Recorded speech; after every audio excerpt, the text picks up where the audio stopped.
We are back. Thank you for staying with us. Nissim Aloni was one of Israel's leading playwrights of the 1950s and 60s. He had a unique, enigmatic voice that was often critically acclaimed but rarely understood. Now comes the documentary film Once Upon a Time There Was a King, from filmmaker Doron Djerassi, telling Aloni's story through interviews with actors, directors, and critics, as well as recordings of Aloni himself. The film won several awards and is doing the festival tour, heading to Paris next as part of the upcoming Israeli Film Festival. There, I'm very happy to welcome director Doron Djerassi to our studio. Thanks for coming in, Doron. Hi.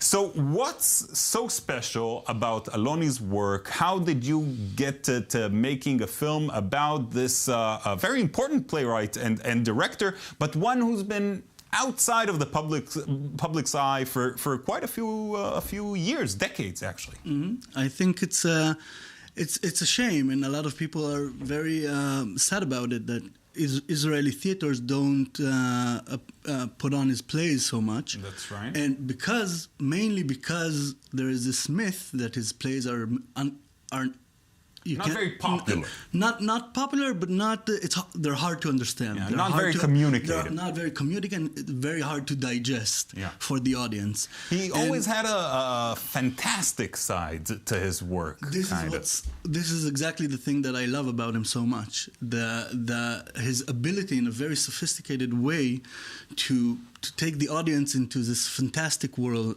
unrealistic world, a very imaginative world, and yet very encrypted and very full of mystery. Yeah. And it's very sad that people are, the theaters today, their main concern is to fill the seats and fill the audience. And such a unique playwright, he doesn't have a room in Israel today. In Israel theater of today. In Israel theater today, but there is one theater, the Khan Theater, which actually they're carrying on the torch of Nissim Aloni and his work, and I think it's very beautiful, and it gives a chance for a younger generation that didn't know his work to get exposed to his work. Yeah. Exactly. Now let's talk a little bit about the task of putting a film together. A film like this that deals with someone who has passed away, that some of the people surrounding him have already passed away. It presents a challenge to you. A great challenge, and by going on every archive I could find, and just so many photographs and I collected everything. It was a work of about 4 years to collect all these archives and put together his story. But I tried to tell the story in a present point of view, not like this is a dead person and I'm talking about him in retrospective. The feeling of the film is like we're in the present of the events. That's what I tried. Let's watch a moment where Yossi Pollack speaks about Nissim Aloni and gives a taste of who he was. Let's see. הוא סיפר לי פעם סיפור מדהים, שהוא היה יושב, אז היו רק מכונות כתיבה כאלה מתקתקות, ישב לילה שלם וחיפש מילה, ולא מצא את המילה שצריך לשבץ במשפט, ואז ב4 בבוקר פתאום הוא מצא, והמילה הייתה למד א', כלומר לא. ואיך שהוא עשה את האלף, אחרי הלמד, אף פרפר לילה גדול מתוך המכונת כתיבה.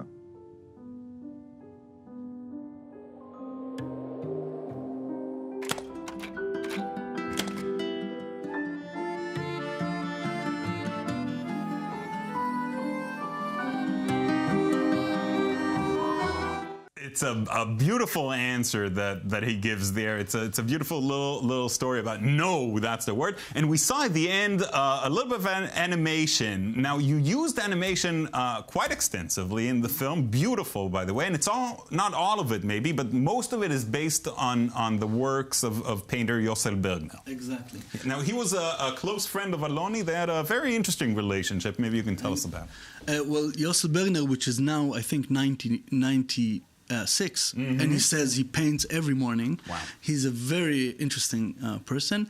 And there were Yosel Bergner was his stage designer. throughout his career, and the beautiful relationship that they seemed like they inspired each other all the time. Yossel would paint a painting of a butterfly catcher and a bride, and Nissim Aloni would write a play based on the painting. Yeah, exactly. And then Yossel would paint paintings based on the play. And the whole, their imaginary world includes kings and balloons and flying fishes and fireworks and butterfly catchers and it's a beautiful relationship between them. You know, by the way, was it hard to get Yossel to agree to take his works and do something completely different out of them? So this is what I wanted to say, is that from the beginning, the idea was there's a problem when you want to shoot theater, because usually the magic that you see on the stage, it's very hard to make it transform to the camera. So we had to find a way to make that magic of his plays work in a cinema, in a film. Yeah. So the idea was to take Yossel's painting, and animate them, including the text from the plays, read by usually Yossi Banai. And the result was a very special thing, that Yossel's paintings came to life. Actually, this is what we did. Did he see it? Of course, he saw it, but at the beginning of the process, he didn't really understand what I'm talking about. You know, like I'm trying to explain to him, we're gonna make it move, and after he saw it, he thought he was amazed. Yeah. He was amazed. He thought every painting of his should move. Yeah, it really brings his work to life. It's a beautiful thing.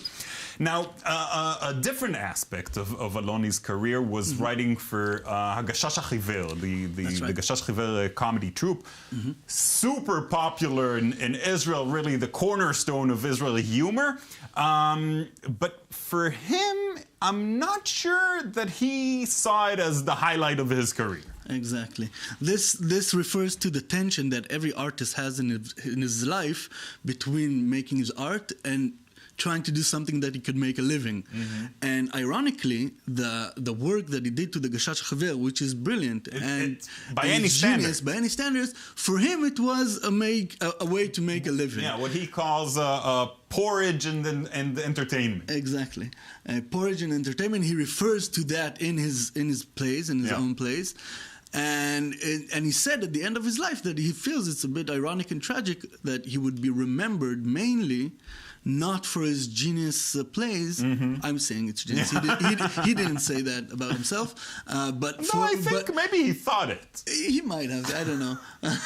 But for his work with the Gashash HaChiver troupe, which is brilliant. Which is last question, because we're running out of time. But you constructed the film as a play. Was that your intention from the get-go, or was that born in the editing room? I think it was born in the editing room, actually. We felt that every film has its own pace, and you have to let the viewer breathe from time to time and not be attacked by visuals and photos and animation. So we constructed it in 3 acts, 2 intermediate scenes, and 1 epilogue, which is like a structure of a play. It works beautifully. It's a super interesting film about a very deserving subject, and I can only congratulate you and wish you the best. Thank you. Thank you so much. Thanks for coming in.